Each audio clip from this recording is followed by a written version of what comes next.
दोस्तों, आज हम आपको ऐसे सफल बिजनेसमैन की कहानी बताने वाले हैं जो आपको मोटिवेशन और इंस्पिरेशन से भर देगा।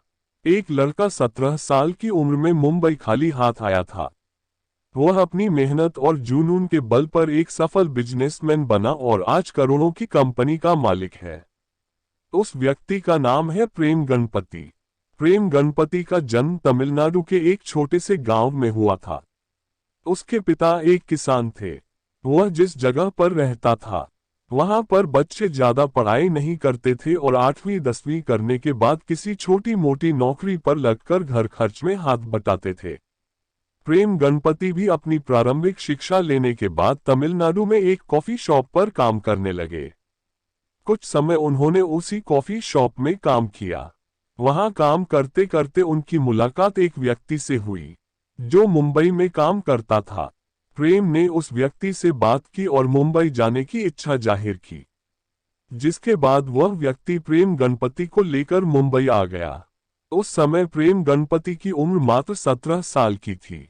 मुंबई की भीड़भाड़ के कारण प्रेम गणपति जब बांद्रा स्टेशन पर पहुंचे तो वह उस व्यक्ति से अलग हो गए। बहुत ढूंढने पर भी वह व्यक्ति प्रेम गणपति को नहीं मिला। उस समय उन्हें सही से हिंदी भी बोलनी नहीं आती थी। वहीं पर प्रेम गणपति की मुलाकात एक तमिल व्यक्ति से हुई, जिसको प्रेम गणपति ने सारी बात बताई तो उस व्यक्ति ने प्रेम गणपति को कहा कि तुम्हें चिंता करने की कोई जरूरत नहीं है, मैं तुम्हारी तमिलनाडु की टिकट करा देता हूं, जिससे तुम वापस अपने घर पर जा सकते हो। पहले तो प्रेम गणपति को काफी सुकून मिला कि कम से कम वह अपने घर तो पहुंच जाएगा। लेकिन प्रेम गणपति ने सोचा कि वह अपने घर वापस जाने के लिए थोड़ी आया है।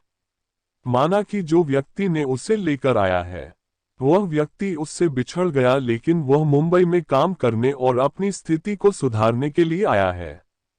तब प्रेम गणपति ने उस व्यक्ति को कहा कि अब मैं वापस तमिलनाडु नहीं जाना चाहता, मैं मुंबई में रहकर ही कोई काम ढूंढकर काम करूंगा।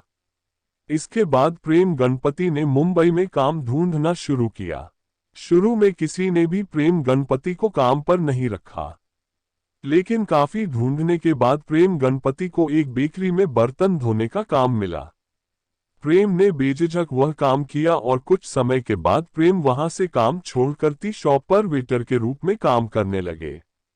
टी शॉप में काम करते करते प्रेम गणपति को कस्टमर सर्विस का काफी एक्सपीरियंस मिला, जिसका उन्होंने बाद में काफी फायदा उठाया।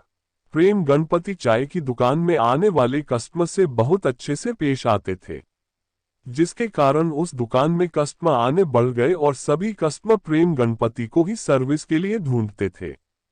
प्रेम गणपति को कस्टमर बहुत टिप देते थे। उसी चाय की दुकान में एक कस्टमर आता था। उसने प्रेम की कस्टमर सर्विस से खुश होकर एक टी शॉप खोला और प्रेम गणपति को पार्टनर बनाया। प्रेम गणपति की लगन और मेहनत से वह बिजनेस भी चलने लगा, जिसके बाद उस व्यक्ति के मन में लालच आ गया और वह सोचने लगा कि बिजनेस में सभी पैसे उसने लगाए हैं तो वह प्रेम गणपति को आधा पैसा क्यों दे, इसलिए उसने प्रेम गणपति को बिजनेस से निकाल दिया। इसके बाद प्रेम गणपति वापस बेरोजगार हो गए और काम की तलाश में थे। तब प्रेम गणपति ने सोचा कि अगर कोई दूसरा व्यक्ति मुझ में इतना विश्वास रखता है कि मैं उसका बिजनेस चला सकता हूं तो मुझे खुद के ऊपर भी विश्वास रखना चाहिए। प्रेम गणपति ने इसी विश्वास के साथ 1000 रुपए की अपनी जमा पूंजी से मुंबई के वासी में अपना इडली डोसा का स्टॉल लगाया। प्रेम गणपति की मेहनत से वह स्टॉल बहुत चलने लगा। इडली डोसा स्टॉल से उनकी काफी कमाई हो रही थी, लेकिन रोड पर स्टॉल होने के कारण नगर परिषद के लोग उसे काफी परेशान करते थे। इसलिए प्रेम गणपति ने अपना खुद का रेस्टोरेंट खोला। प्रेम गणपति ने अपने इडली डोसा में काफी बदलाव किए और इडली डोसा में पनीर, नूडल और अलग अलग तरह की चटनी के साथ बनाने लगे। ऐसा इडली डोसा लोगों ने पहले कभी नहीं खाया था, जिसे लोगों ने बहुत पसंद किया।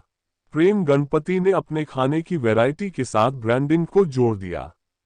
लोगों के द्वारा बहुत अच्छे रिस्पांस के कारण उन्होंने 5 साल के अंदर ही 26 आउटलेट खोल दिए। अब लोग उनके रेस्टोरेंट की फ्रेंचाइजी लेने के लिए आने लगे। धीरे धीरे उन्होंने अपने डोसा प्लाजा के आउटलेट इंडिया के साथ विदेश Australia, New Zealand, Singapore, Abu Dhabi, Dubai, US, UK और कतार में भी खोल दी। अब उनकी कंपनी का सालाना टर्नओवर करोड़ों में है। उन्होंने अपनी लगन और मेहनत के कारण एक छोटे से गांव से निकलकर एक सफल बिजनेसमैन बने। वह अपनी किस्मत के भरोसे नहीं रहे और अपनी मेहनत के बल पर एक सफल व्यापारी बने।